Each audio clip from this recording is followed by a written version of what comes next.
Well, thanks, Bev. Let's go straight to the White House in Washington to hear from President Barack Obama on the resignation of his Chief of Staff, Bill Daley. Bill's decision right away. In fact, I asked him to take a couple of days to make sure that he was sure about this.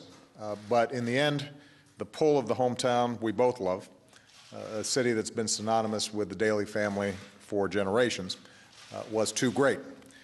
Bill told me that he wanted to spend more time with his family, especially his grandchildren, and he felt it was the right decision. One of the things that made it easier was the extraordinary work that he has done for me during what has been an extraordinary year. Bill has been an outstanding Chief of Staff during one of the busiest and most consequential years of my administration.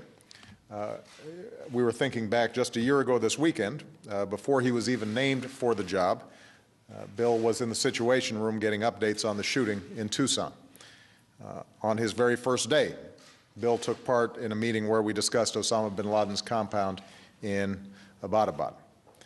This was all before he even had time to unpack his office. Over the last year, he's been intimately involved in every decision surrounding the end of the war in Iraq and our support of the people of Libya as they fought for their freedom.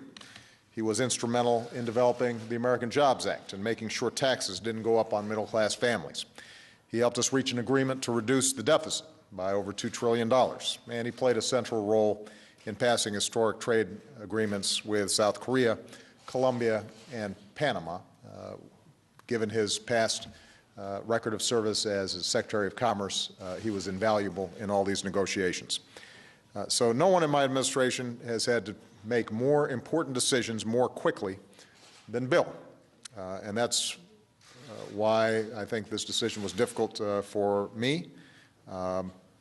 Naturally, when Bill told me his plans to go back to Chicago, I asked him who I thought could fill his shoes. He told me that there was one clear choice, and I believe he's right.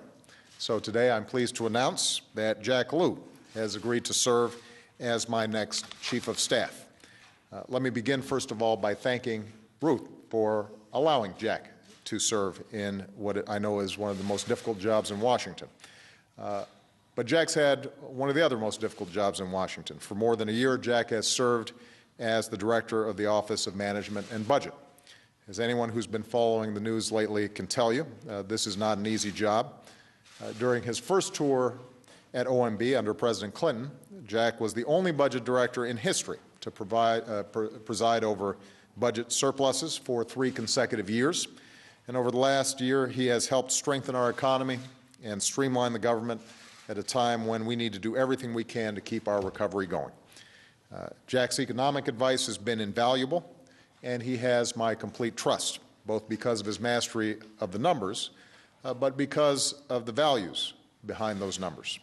Ever since he began his career in public service as a top aide to Speaker Tip O'Neill, Jack has fought for an America where hard work and responsibility pay off, a place where everybody gets a fair shot, everybody does their fair share, and everybody plays by the same rules. And that belief is reflected in every decision that Jack makes.